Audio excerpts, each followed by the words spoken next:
They tried to fine me for not joining their HOA. I almost laughed until they got serious. Threat letters, fake violations, surprise meetings where I wasn't even supposed to speak. All because I said no to someone who thought she ran the neighborhood like a private kingdom. But what they didn't know was what they had already signed.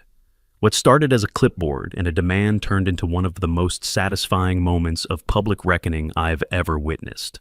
This isn't just about a clubhouse. It's about who actually owns the floor you're standing on. Drop a comment. Have you ever had to fight back? A rare quiet morning, my porch, my coffee. Then came the sound of heels on gravel wrong tempo for this neighborhood. I'm Julian, by the way, 30 years old, work in property management for local businesses, and honestly, I value my quiet time more than most people probably should. She was carrying this official-looking folder and wearing an expression that screamed, "I'm about to ruin your day." I didn't know it yet, but this woman was about to turn my peaceful Saturday into the beginning of the most ridiculous power struggle I've ever witnessed. The way she walked, chin up, shoulders back, like she owned the entire neighborhood, it should have been my first warning sign that this conversation wasn't going to go the way she expected. She called herself Denise, flashing a laminated badge like it meant something. "You're in violation," she declared like a small-town judge. 48 years old, perfectly styled hair that probably took an hour to arrange, and this way of speaking that made every sentence sound like a proclamation from on high. "I'm here on behalf of the Homeowners Association Board of Directors," she announced like she was delivering news from the mayor's office or something equally important. "We need to discuss your membership status and community obligations."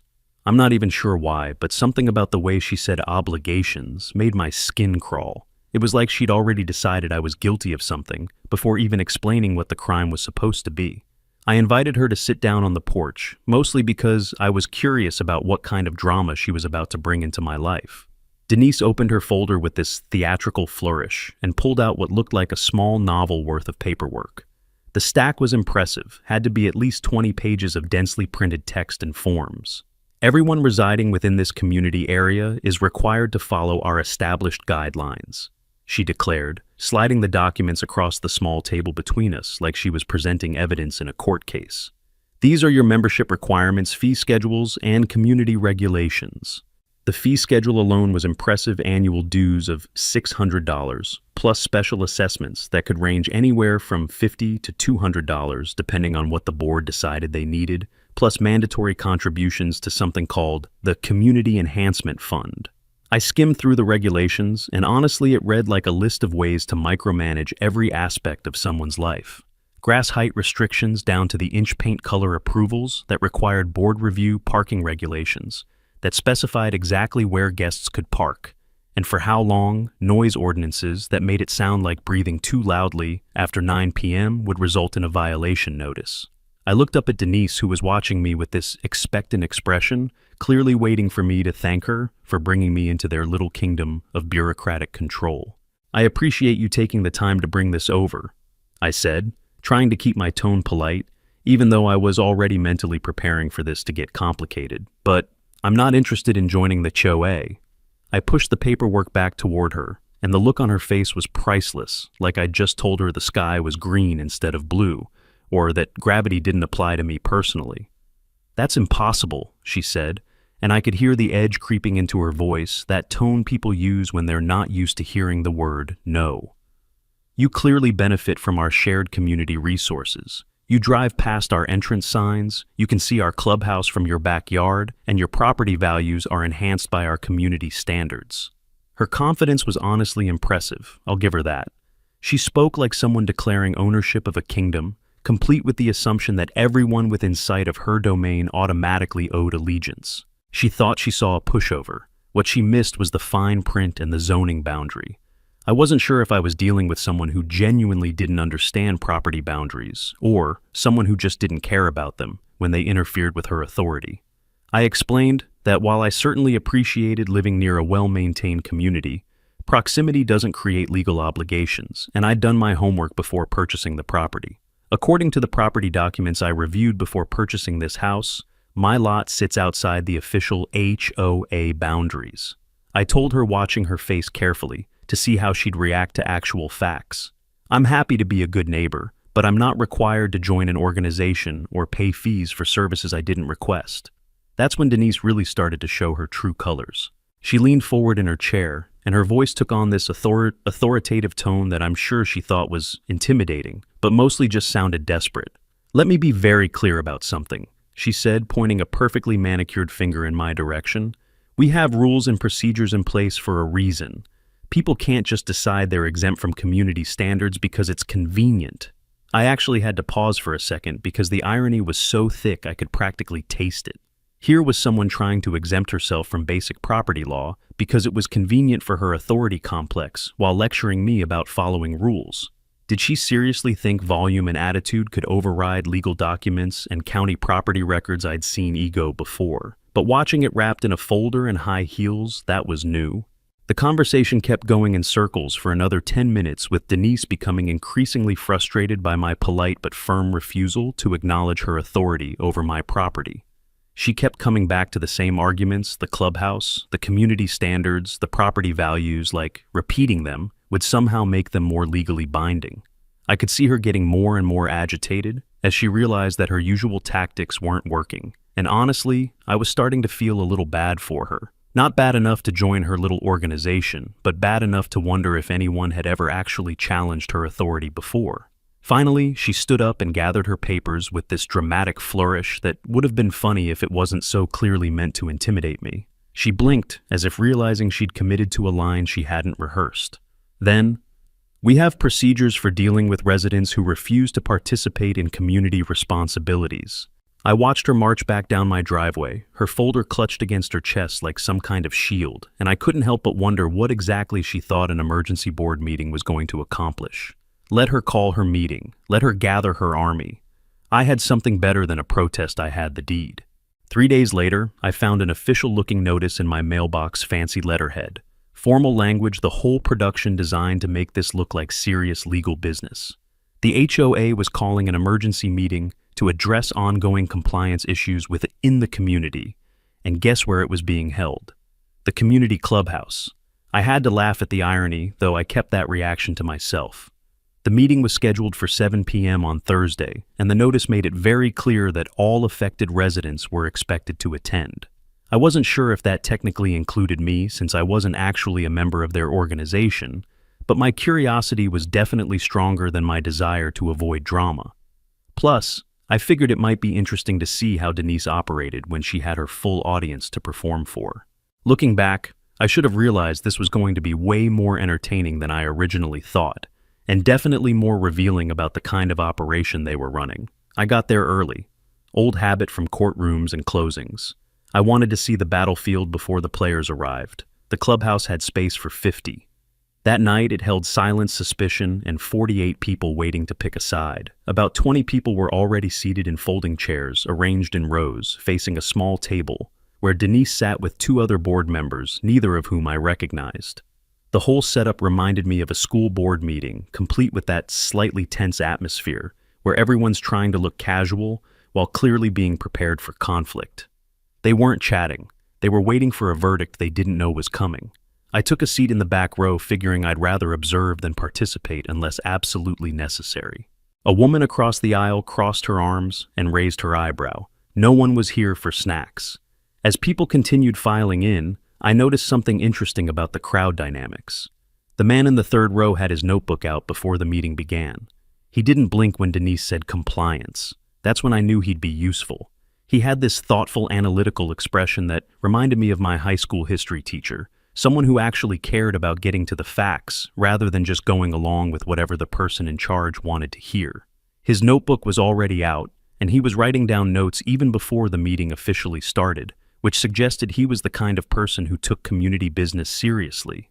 Later I learned his name was Peterson, and he turned out to be exactly the kind of person I'd hoped was in this community. Retired teacher, mid-60s, clearly someone who asked the right questions, even when those questions made people uncomfortable. As Denise called the meeting to order with a gavel that seemed unnecessarily dramatic for a neighborhood discussion, I could see Peterson already had his pen ready, like he was planning to take actual notes, rather than just nodding along with whatever agenda was being pushed. Denise started her presentation with this grand speech about maintaining community standards and ensuring equal participation from all residents.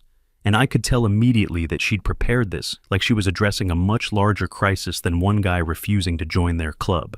She used the clubhouse itself as her primary example, gesturing around the room like she was showcasing some kind of crown jewel of community achievement. This facility represents exactly what we can accomplish when everyone contributes fairly to our shared resources, she declared, her voice carrying that tone of authority that suggested she expected applause. We have a beautiful space for community events, meetings, and gatherings because our members understand the value of collective investment. Funny, I didn't remember being asked to contribute, but I knew where the checks were going. I remained quiet during her speech, not because I was intimidated, but because I've learned that strategic silence often encourages people to reveal more than they intended. The way she talked about the clubhouse, you'd think the HOA had built it themselves with their bare hands and pure community spirit, like some kind of barn raising from the 1800s. Denise kept glancing at the clock. Every time she adjusted her papers, it was less about preparation, more about hiding her nerves. About 15 minutes into Denise's presentation, Peterson raised his hand with a question that immediately changed the entire tone of the meeting, and I could see Denise's confident expression flicker for just a moment before she tried to recover. Denise, when exactly was this clubhouse constructed? I don't recall any HOA meeting where we approved such a significant community expense. The room got noticeably quieter, and I could see several other people looking around like they were suddenly wondering the same thing. You could almost hear the mental gears turning as people realized they'd never actually voted on or discussed the clubhouse acquisition. Denise's confident expression flickered for just a moment before she recovered with what was clearly a prepared response, though it sounded rehearsed in a way that made me wonder how often she'd had to give this explanation. The clubhouse arrangements were handled through administrative procedures completed before most current members joined our community, she said, her voice taking on that tone people use when they're explaining something they don't want to explain. These are inherited community assets that we maintain through our collective dues and assessments. Peterson wasn't satisfied with the vague explanation, and honestly, I was starting to really appreciate this guy's persistence and unwillingness to accept non-answers. Could you clarify what you mean by inherited community assets? Did the previous HOA board purchase this property, or are we leasing it from someone? The question hung in the air for what felt like forever, while Denise shuffled through her papers, clearly buying time to formulate another evasive response. I could see her brain working overtime to come up with something that sounded official without actually answering the question. The specific financial arrangements are internal board business, she finally said, and I could hear the defensiveness creeping into her voice. It's not appropriate to discuss detailed operational matters in a general community meeting. I actually had to bite my lip to keep from smiling at that response. Nothing says, I don't actually know what I'm talking about. Like refusing to answer direct questions about finances while claiming it's for everyone's own good. The meeting continued for another 20 minutes, but Peterson's questions had completely shifted the energy in the room from, let's follow our leader, to, wait, what exactly is going on here? I could see other people starting to whisper among themselves, and Denise was clearly getting more flustered as she realized her authority was being questioned in ways she hadn't prepared for. People were starting to look at each other with those, wait, do you know anything about this? Expressions, and I could tell that Denise was beginning to realize she might have opened a door she'd rather have kept closed. That question Peterson asked, it cracked something. And the sound of Denise scrambling to answer told me exactly how weak her foundation was. After that meeting, I decided it was time to do some actual research instead of just sitting back and watching the drama unfold like some kind of neighborhood soap opera. My job means I live in paperwork, plat maps, ownership trails, hidden loopholes. This wasn't my first time decoding fiction labeled as fact. The next morning, I spent a couple hours at the county clerk's office, pulling up property records, HOA incorporation documents, financial filings, and anything else I could find related to the community and its facilities. $3,000 a month, not to own the clubhouse, but to rent it, from a name I recognized. The clubhouse had a much more complicated ownership history than Denise had implied, and the financial arrangements were definitely not what you'd expect from a community that supposedly owned their own facilities.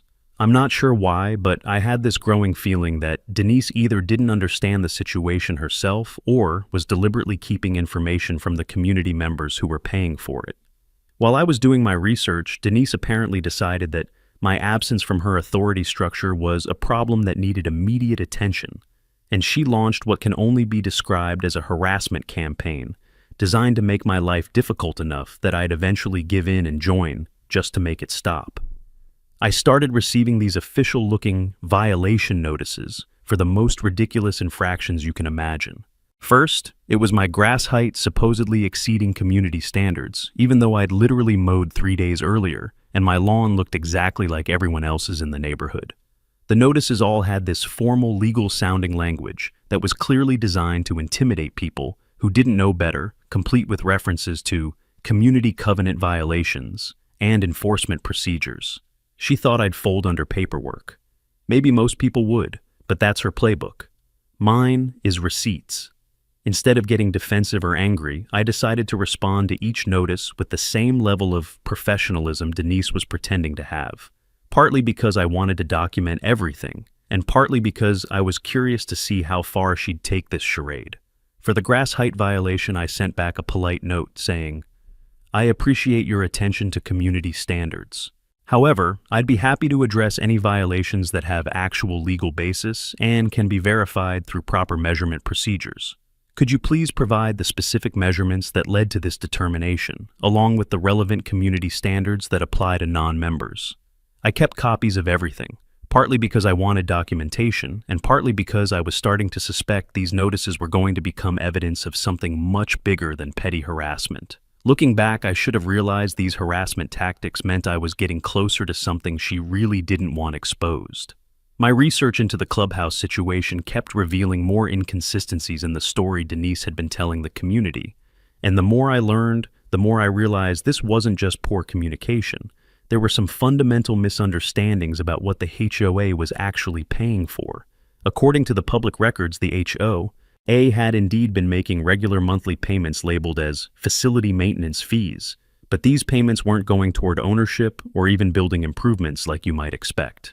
Instead, they were going to a property management company for what appeared to be rental services, which was a completely different arrangement than what Denise had been describing to the community. The amount was significant too, $3,000 per month, which explained why the HOA dues were so high compared to similar communities in the area. I started cross-referencing the dates and amounts with other community expenses, and it became clear that the clubhouse rental was by far the largest single expense in their budget, accounting for more than half of all community dues collected. Yet somehow, none of the community members seemed to know they were renting, rather than owning their primary gathering space. During a chance encounter at the grocery store, I ran into Peterson and mentioned casually that I'd been curious about the community's financial transparency. After his questions at the meeting, and his reaction told me everything I needed to know about the situation. He immediately perked up and admitted he'd been wondering the same things for months. "I've been trying to get access to detailed financial records for months," he told me, glancing around like he was worried someone might overhear us discussing community business in the cereal aisle. "But Denise keeps saying that information is confidential board business." Others had asked too. Denise always said it was board business. Peterson mentioned that he had even looked into the legal requirements for HOA financial disclosure, and was pretty sure the board was supposed to provide much more detailed information than they'd been sharing. "She gets that same look my students got when they forgot their homework," he said, lowering his voice. He'd seen it before. I was just watching history repeat itself with better lighting. The more I learned, the more I realized that Denise's aggressive tactics toward me weren't really about community standards or rule enforcement. They were about expansion and revenue. She was trying to expand the HOA's membership and fee base because their current financial obligations were straining the budget, and bringing in new members was easier than explaining to existing members why their costs kept going up, despite unclear benefits. But here's where it gets really interesting. Denise apparently had no idea who she was actually trying to force into membership. The property management company receiving those monthly payments. Well, let's just say that name was becoming very familiar to me. The more I researched it, though, I hadn't initially connected it to my own business operations. I had two choices: reveal what I knew and end this quickly, or let Denise keep digging herself deeper into a hole she didn't even know existed. The worse she looked, the more I wanted to hand her the shovel. I could have ended it then. But watching someone confident in false power start to tremble, sometimes restraint is its own kind of justice. After weeks of watching this situation develop and escalate in increasingly ridiculous ways, I decided it was time to apply some real pressure and see how committed Denise was to her version of the truth when faced with actual legal scrutiny. Miller, quiet, dangerous, and surgically accurate with paper. I contacted him about the HOA situation, explaining how Denise had been evading basic questions about community finances while trying to force me into membership through harassment and intimidation. Miller listened to my explanation with the kind of professional detachment that comes from years of dealing with people who think authority means never having to explain yourself. He warned me that this kind of request often reveals whether someone's hiding incompetence or something worse. Miller didn't blink. He'd handled zoning corruption, contractor fraud, and HOA ego trips. This wasn't his worst Tuesday. He drafted a request that cut like a scalpel: ownership docs, meeting minutes, payments. All of it. No threats, just pressure, clean and professional. The letter was everything Denise's theatrical nonsense wasn't: direct, reasonable, and completely within legal bounds. Miller explained that the beauty of a properly crafted legal request is that it forces people to either produce documentation or explain why they can't, and both responses tend to be equally revealing. It was a checklist dressed like a question: ownership, expenses, minutes.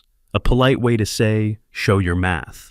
The document asked for detailed records about Clubhouse ownership, meeting minutes from when facility arrangements were approved, and itemized expense reports showing exactly where community dues were being spent. It was the kind of document that looks innocent until you realize it's asking someone to prove they know what they're talking about.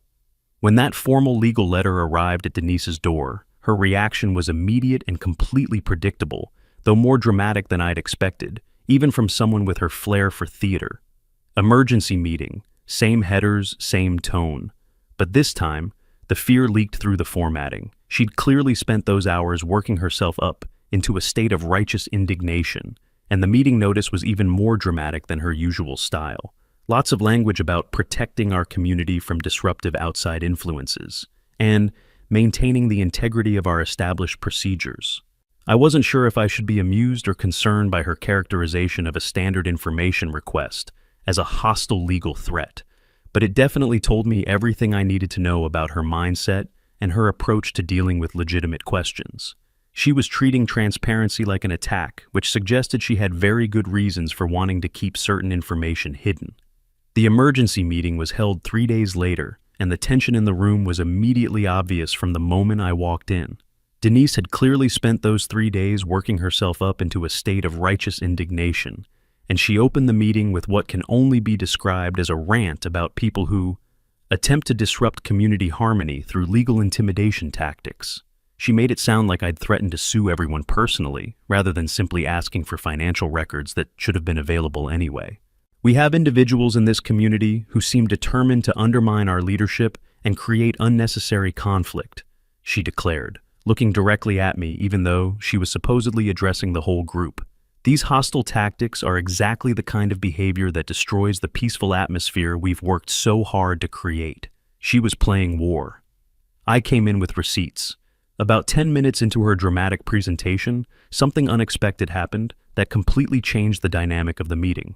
"Excuse me," a woman said from the second row, raising her hand politely but firmly. "How much do we actually pay for this clubhouse?" The question came from someone I'd never seen before, not Peterson or any of the usual suspects who'd been asking questions. This was a new voice, which meant Denise's evasiveness was starting to concern people who'd previously been content to trust their leadership. I could see Denise's face flush as she realized the questions weren't just coming from one troublemaker anymore. They were spreading through the community like cracks in a foundation. The woman from the second row was taking notes now, and I could see other people starting to organize themselves into what looked like an informal coalition of concerned residents. Peterson, bless him, raised his hand about 10 minutes later and asked the question that cut straight through all her theatrical nonsense like a knife through butter. "Denise, regardless of any legal requests or community disputes, could you just answer my original question? Who exactly are we paying for clubhouse use? Do we own this facility outright, or are we renting space from someone else?" The room went completely silent, and I could see other community members nodding, like they'd been wondering the same thing. It was such a simple, reasonable question, but Denise's reaction made it clear that she considered it anything but simple. Her face actually flushed red, and she started shuffling through papers like she was looking for some kind of script to read from. That information involves confidential board business and ongoing contractual arrangements. She finally said, her voice taking on that defensive tone people use when they're trying to make their ignorance sound like wisdom. It's not appropriate to discuss sensitive financial matters with individuals who may have hostile intentions toward our community. I actually had to stop and stare at her after that response. Did she seriously just call Peterson hostile for asking who they were paying rent to?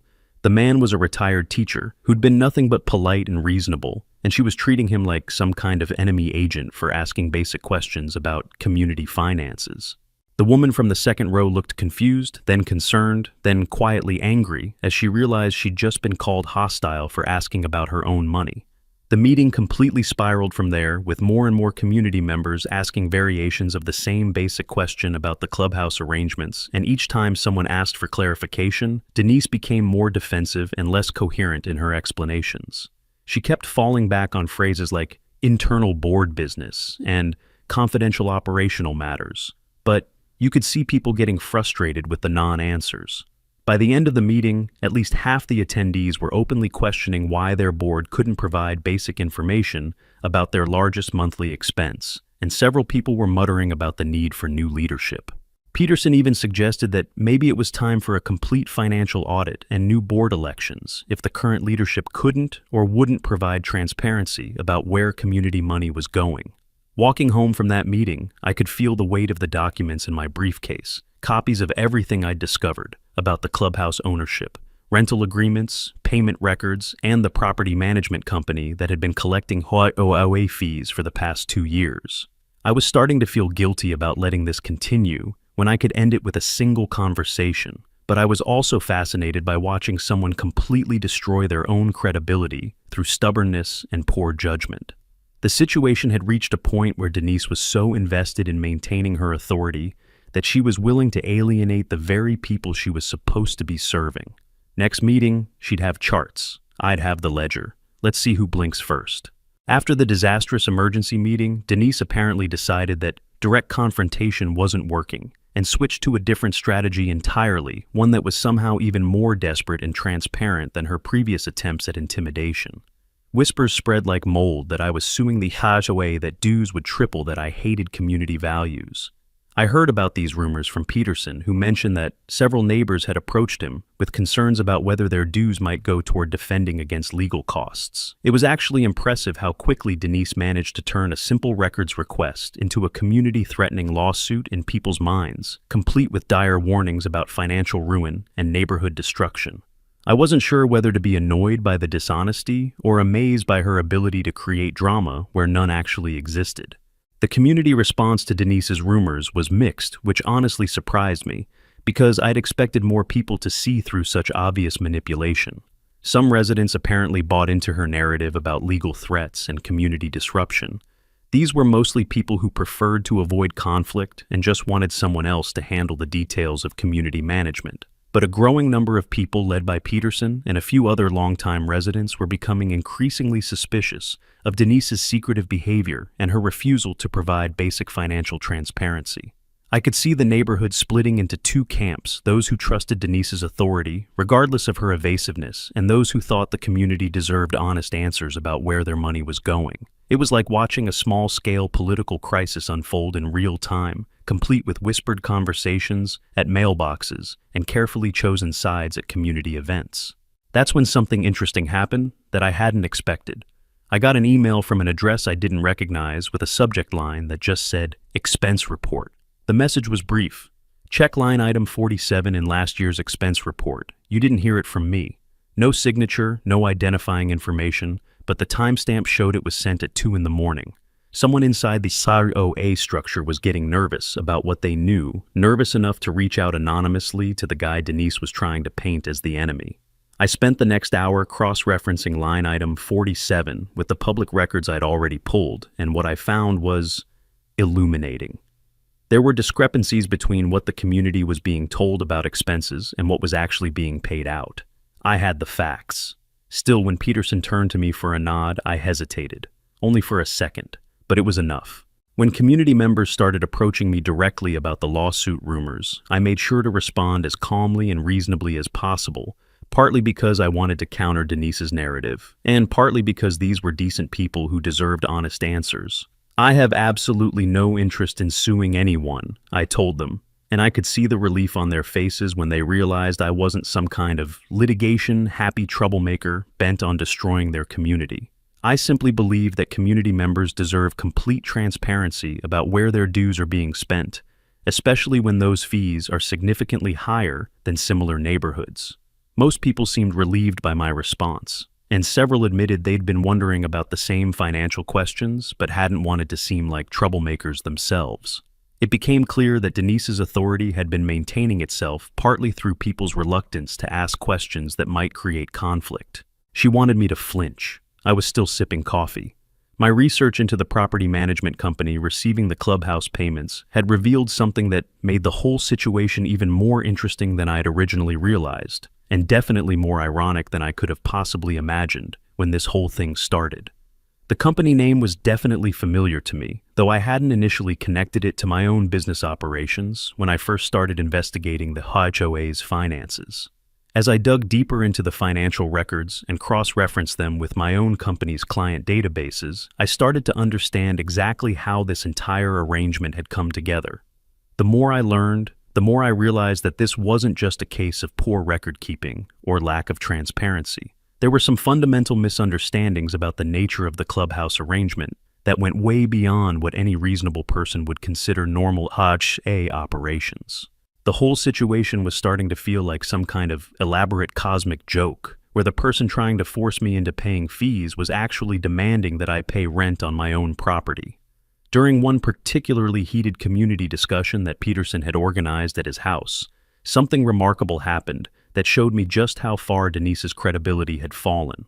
One man stood up holding a red folder. "You fined me for having a flag in my yard," he said, his voice carrying clearly across Peterson's living room. Others began standing too. Red folders everywhere, one dropped spilling papers, another hand raised. Denise was already 2 sentences behind the room.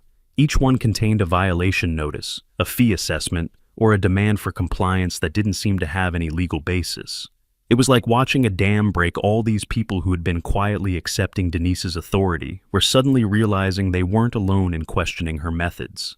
The room was full of frustrated residents who'd been accumulating grievances against an HOA board that seemed more interested in control than community service.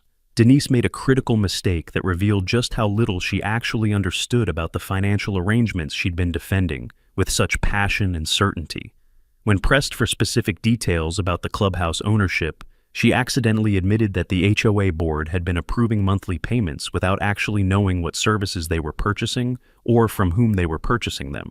The important thing is that we have access to a beautiful facility for our community events, she said, apparently not realizing how damaging that admission was to her credibility. The specific contractual details are handled through our management company to keep things simple for board members. Peterson immediately followed up by asking which management company, and Denise's response was basically a word salad of evasive non-answers that made it clear she didn't actually know. The pressure from community members was mounting daily, and I could see that Denise was starting to crack under the weight of questions she couldn't answer and financial arrangements she didn't understand. She scheduled yet another emergency meeting to resolve this matter definitively and restore peace to our community. The notice was even more dramatic than usual, promising that all questions would be answered and all concerns would be addressed once and for all. I spent the evening before that meeting organizing all my documentation, property ownership records, rental agreements, payment, histories, correspondence with the management company, and everything else that would be needed to provide complete clarity about the Clubhouse situation. Part of me felt guilty about what was probably going to happen to Denise's authority and reputation, but I also knew that the community deserved honest answers about their largest monthly expense. Tomorrow would be the day everything came out, but I wanted to make sure it happened in a way that would leave no doubt about who had been keeping secrets and who had been trying to bring transparency to the community. Someone stood up, voice shaking but loud enough. "Motion to suspend the board!" Nobody objected. The room wasn't nervous. It was hungry. Every chair filled every eye, waiting to see blood or lies, maybe both. I arrived about 10 minutes early and took the same back row seat I'd occupied at previous meetings, but this time, I brought my briefcase with all the documentation I'd been gathering over the past few weeks organized and ready for what I suspected was going to be the final act of this ridiculous drama. Denise was already at the front table surrounded by stacks of papers and wearing an expression that tried to project confidence, but mostly succeeded in looking desperate. I could see her hands shaking slightly as she shuffled through her documents, and I wondered if she'd finally realized that her usual tactics weren't going to work this time. Denise opened the meeting with what was clearly a prepared speech about maintaining community unity in the face of disruptive influences, and protecting our established procedures from individuals who seek to undermine our collective success. And I could tell she'd spent considerable time crafting language that sounded official without actually meaning anything specific. She spent nearly 15 minutes trying to frame the entire situation as an attack on community harmony rather than a reasonable request for financial transparency, which told me she still didn't understand that people were asking basic questions about their own money rather than challenging her personally. We have people in this community who seem determined to create conflict where none existed before, she declared, looking directly at me with what I can only describe as barely controlled hostility. These individuals use legal intimidation tactics and spread rumors designed to turn neighbors against their elected leadership.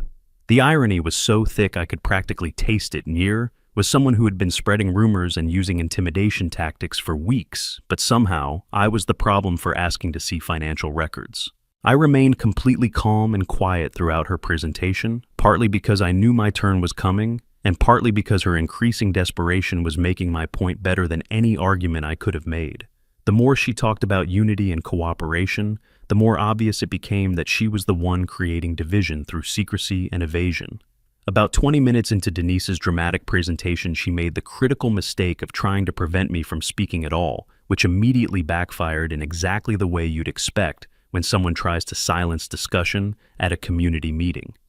"This meeting is for community members to discuss community business," she announced, pointing her gavel at me like some kind of weapon. "Non-members have absolutely no right to disrupt our proceedings or make demands about internal HOA operations." The room immediately got tense, and I could see Peterson and several other residents exchanging looks that clearly said, "This has gone too far." Peterson himself raised his hand and said firmly, "Denise, regardless of membership status, this person has been raising legitimate questions about financial transparency that affect all of us. I think we deserve to hear what information he's discovered about our Clubhouse arrangements."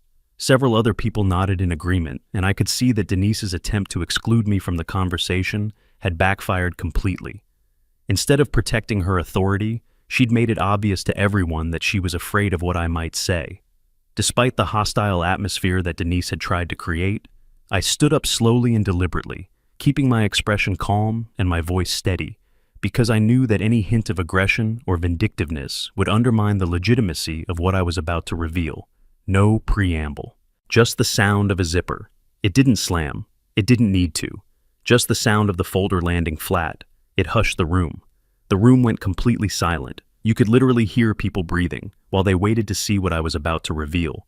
And I could see Denise's face going white as she realized she was about to lose control of the narrative she'd been so carefully constructing. I started by pulling out the meeting minutes that Peterson had helped me locate, showing exactly how the Clubhouse rental arrangement had been approved without proper community input or detailed financial disclosure. "These documents show that your board approved a $3,000 monthly payment without most members understanding what they were agreeing to pay for." I explained, watching faces around the room as people began to understand the scope of what had been kept from them. The arrangement was presented as a facilities maintenance expense, but the actual nature of the agreement was never clearly explained to the community. You could see people leaning forward in their chairs, finally getting answers to questions they had been asking for months, and I could see Peterson taking careful notes, while other board members looked increasingly uncomfortable. Then I asked the question that I knew would expose everything and force this charade to its inevitable conclusion. $3,000 every month, for what? Or better yet, for whom? Anyone here know the answer? The silence was deafening, and I looked around the room, slowly making eye contact with as many people as possible, letting the weight of that question settle over everyone present. It became obvious that nobody, not even most of the board members, could answer that basic question about their largest monthly expense. which meant they had been approving payments without understanding what they were paying for or who they were paying. Denise's face had gone completely white, and she was gripping the edge of the table like she needed it for physical support, probably because she was starting to realize where this was heading. She reached for her gavel and touched air. When her hand landed, it landed on nothing and stayed there. I believe community members have an absolute right to know exactly who they're paying $3,000 every month to rent this facility from. I continued, my voice calm but carrying clearly to every corner of the room. Denise tried one last desperate attempt to maintain control of the situation, but her voice was shaking, and she couldn't meet anyone's eyes, which made her words sound even less convincing than they would have otherwise. "These are confidential business arrangements that don't require community approval," she said, but you could hear the desperation in every syllable. "The board has the authority to make operational decisions without consulting every single member about routine expenses." But Peterson immediately challenged her, his voice carrying the authority of someone who'd spent decades teaching people to think critically about information they were given. $3,000 per month is hardly a routine expense, Denise. And rental payments are definitely not the same thing as maintenance costs. That's when something unexpected happened that completely changed the trajectory of the meeting. "He's right," said the treasurer. "I signed the lease. She told us we couldn't say who the landlord was." Gasps no. This was quiet violence. People weren't shocked they were calculating. Other board members started speaking up, asking why they had been told they owned community facilities when they were apparently renting them, and demanding to know what other confidential arrangements the board had made without their knowledge. Denise was completely falling apart, making contradictory statements and essentially admitting that the board had been operating without proper transparency or oversight for years. I could see her hands shaking as she shuffled through papers, looking for some document or explanation that would save her credibility, but we all knew there wasn't going to be one. The treasurer's admission had opened the floodgates, and other board members were starting to distance themselves from Denise's version of events. I hadn't even opened the second folder yet. And that one, that was personal. Final folder, final line. I didn't just open it, I dropped it like a verdict. Everyone was absolutely silent, waiting to see what revelation would finally explain all the financial mysteries and evasive answers they'd been dealing with for months. I could see Denise gripping her chair so tightly, her knuckles were white, and Peterson leaning forward with this expression of intense curiosity mixed with dread. Even the people who had been supporting Denise throughout this whole ordeal were clearly nervous about what they were about to learn, probably because they'd started to realize that her evasiveness meant there was something significant being hidden from them. I placed the property ownership documents and rental contracts on the table where everyone could see them, and I paused, let them lean in. Then, "For 2 years you've paid rent like clockwork. Every check came to me. Welcome to my clubhouse." The room went completely silent for what felt like an eternity. You could have heard a pin drop. Then Denise's face turned completely white. Her mouth dropped open like she was trying to speak, but couldn't form words. Denise opened her mouth, closed it, tried again. What came out wasn't a sentence, just an apology-shaped breath. One woman actually dropped her phone, not out of shock, but to pick up a pen. The silence lasted maybe 10 seconds before the room absolutely exploded into chaos. "What? Are you serious? Denise, did you know this?" I stayed calm and let the initial shock play out before continuing. "I purchased this property through my property management company about 3 years ago, and when the HOA approached us about renting the facility for community events, we arranged the lease through a third-party management firm." I could see Peterson examining the documents with trembling hands, cross-referencing the company names with payment records he'd brought from home, and his face was going through this amazing transformation as he realized the full scope of what had been happening. "Dear God, it's all here," he said, his voice barely above a whisper, but somehow carrying clearly through the chaos. "Every single payment we've made for the past 2 years, it went directly to Julian's company." The look of absolute betrayal on people's faces when they turned toward Denise was something I'll never forget. "I didn't think it mattered who we were paying," she managed to say, which immediately prompted about 15 people to start talking at once. "I wanted to avoid unnecessary confusion," she continued, but that just made people angrier because they realized they'd been deliberately kept in the dark about the most basic facts regarding their community finances. Peterson stood up and addressed the room with the kind of controlled fury that only a veteran teacher can manage. This woman has been collecting our dues for 2 years while keeping us completely ignorant about our largest expense. Someone stood up, voice shaking but loud enough. Motion to suspend the board. Nobody objected. They were angry, but not at me. They seemed to understand that I hadn't done anything wrong. I'd simply been a landlord renting space to tenants who apparently didn't know they were tenants, while their elected representative had been lying to them about fundamental aspects of their community's operations. Despite having every right to be vindictive after weeks of harassment and false accusations, I made sure to keep my response reasonable and constructive. I tried to stay out of this. Denise didn't let me. I told the room, and I could see people nodding because they understood that I'd tried to stay out of their internal politics until Denise forced the issue. I explained that I'd been perfectly happy with the rental arrangement and had never intended to get involved in HOA politics. The only reason this became an issue is because I was being pressured to pay membership dues for services I was already providing. I continued, and several people actually laughed at the absurdity of that situation. The meeting completely dissolved into chaos after that, with Denise attempting to maintain some semblance of authority while people demanded her immediate resignation from all HOA positions. She kept insisting that she'd been protecting the community and maintaining stability, but nobody was buying those explanations anymore because they'd realized that her version of protection involved keeping them ignorant about their own finances. Peterson stepped up as the voice of reason, suggesting that the community needed new leadership and complete financial transparency going forward. We need a complete audit of all HOA expenses and a new board election as soon as possible, he announced, and the response was overwhelmingly positive.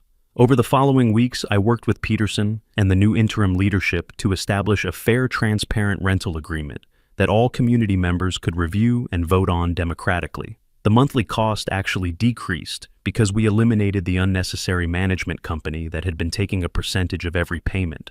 Denise quietly resigned from all HOA positions and became rarely seen at community events. When I occasionally encountered her around the neighborhood, she looked down when I passed her, not out of shame, out of realization this wasn't her street anymore. You don't need to scream to win. Sometimes all it takes is a ledger and patience. The clubhouse is still here, so am I. And really, maybe it's better this way. I still walk past that clubhouse sometimes. People wave now, no more silence, no more secrets, just a strange sort of peace that only comes after the storm and a lesson carved deep into every resident's monthly invoice.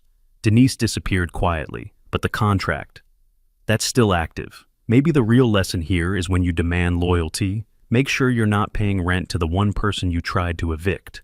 If you're still here, I'd love to hear your thoughts, especially if you've had your own HOA mess. And if you liked this one and want to support the channel, you can always hit the little thanks button below. Next time you pass a clubhouse, look closer at the deed. It might already have my name on it. From the whispers to the wreckage, QA Stories brings it all. Click that next video, if you can handle it.